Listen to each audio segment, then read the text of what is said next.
What's up, guys? Welcome to my channel. My name is Trey Jones, and I'm here to talk about anxiety and excessive sweating. Yes, you heard it right, sweating.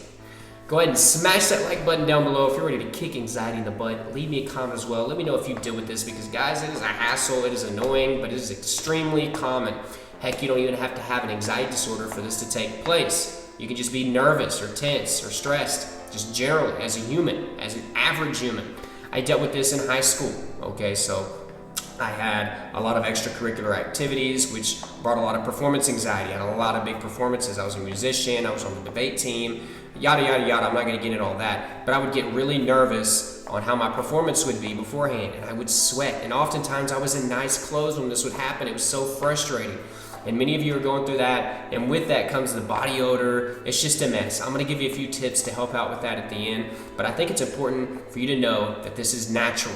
This is a natural stress response. But I'm not a medical doctor. I'm not trying to replace one. This is through experience and research. I am also not a mental health professional, and I don't try to replace that. If you need to talk to a therapist for your anxiety, please do so. I take my negative experiences, try to flip them and turn them into positive experiences by relating with a lot of you, whether that be your symptoms or what you're going through with anxiety. So that's what I do here. But it's a natural stress response. We don't want that to stop. We want the anxiety to stop. So what's happening? Why is this going on? Well, we have a fight or flight response. Your body's trying to get you either away from danger or to fight it off. Our brain doesn't realize what's real and fake sometimes when it comes to these dangers, especially if you have anxiety disorder.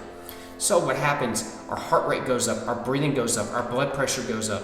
It's trying to pump more blood through your body so you can get away or for you to fight things off.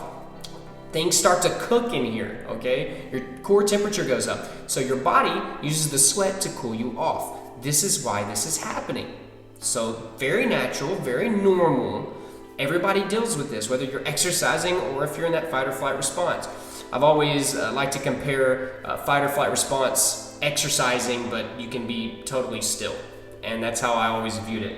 But guys, this is something that I went through even before I developed anxiety disorders. Now, whenever I developed anxiety disorder, and especially panic disorder, this was terrible.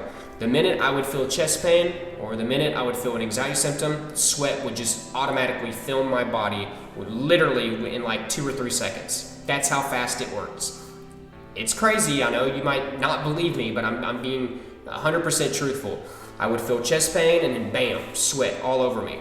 This would only further my anxiety. I often had to do, like bring extra shirts and deodorant stuff. But I guess what I'm trying to tell you is that you have to work on your anxiety to get rid of this. This is a natural response. It's going to continue to happen until you get your anxiety under control. So you need to do that with all the tips that I give you in the bottom.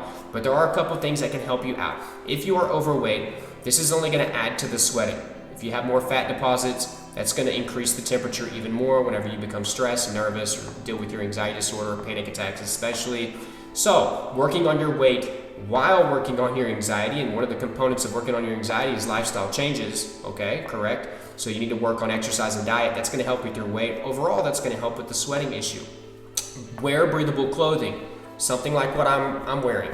Air can come in and come out very easily. I know that's not always possible, especially in the wintertime, but during the summer, definitely wear something breathable if you have some issues with that. Always keep cologne, body spray, Axe, deodorant on hand to help with the body odor. And bring you an extra shirt if you have to, or if you need a good old sweat rag, that was weird, and then, or some toilet paper, paper towels, keep it in the car so you can wipe off the sweat instead of it, getting all over your clothes. I know it's frustrating, guys. But the main thing is you have to work on your anxiety and get that under control before you can handle that whole situation. So guys, like I said, the tips are below. If you got value, please like this video. Please give me a thumbs up. I'm trying to educate some of you guys. I'm trying to help some of you out through the experiences that I went through.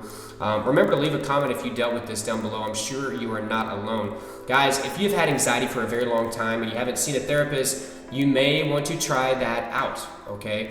Down below there's a link. You'll see the online therapy.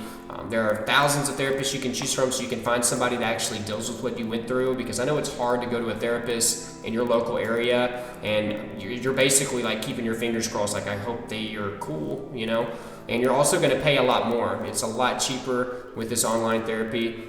It's down below. Also, it's convenient. You don't have to leave the house. You can talk to your therapist like I'm talking to you, you see? And there's some other resources down there. Make sure that you're being proactive, okay? Sometimes, yeah, that requires spending a little bit of money, but there's a ton of things in those tips right above that are completely free, okay? Eating right, exercise, journaling, that can cost you $1 with a notebook. So just take advantage of what you have around you. Stay positive, that's key. I love you guys. Join my social media down below as well. I need to beef up them numbers. You never know when YouTube's gonna just crash or whatever, so I'm trying to get that as a backup. So also, there's a Facebook group down there, over 22,000 members, like-minded people with anxiety disorders that you can relate with. We're a big, huge family, so join that community if you haven't. Guys, I love you all, and until next time, I will talk to you later.